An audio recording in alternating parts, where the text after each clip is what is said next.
In today's video, I'm going to teach you how to find large files on your Windows C drive.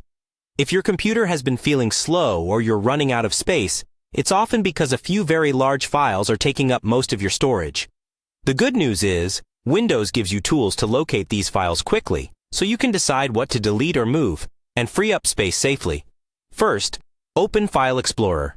You can do this by clicking the folder icon on your taskbar, or by pressing the Windows key and the letter E on your keyboard. Once File Explorer is open, look at the left-hand side and click on This PC. This gives you an overview of all your drives. Now, find your C drive, which is usually labeled Windows C. Go ahead and click on that, because this is the drive we want to scan for large files. At the top right of the File Explorer window, you'll see a search box. Click inside that box to activate it. You don't need to type a file name. Instead, we're going to use a special size filter to tell Windows to look only for big files. When you click in the search box, a new menu called Search appears at the top of the window. Click on that Search tab. Inside the Search tab, look for the option called Size. Click on it, and you'll see several choices like empty, tiny, small, medium, large, huge, and gigantic. These describe different size ranges. To really focus on files that are taking up a lot of space, choose either huge or gigantic.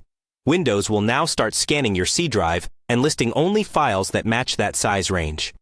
This might take a little time, especially if you have a lot of data, so be patient and let it finish. Once the results appear, you'll see a list of large files on your C drive. You can make this even more useful by sorting them.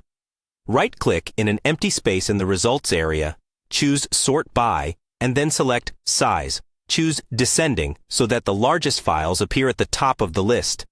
This way, you can immediately see which files are using the most space. Before deleting anything, take a moment to check what each file is and where it's located. Avoid removing system files or anything inside folders you don't recognize, as that could affect how Windows runs. It's usually safest to clean up old downloads, videos, installers, and other personal files you no longer need. After you remove or move some of these large files, you should notice more free space on your C drive, and your system may feel more responsive.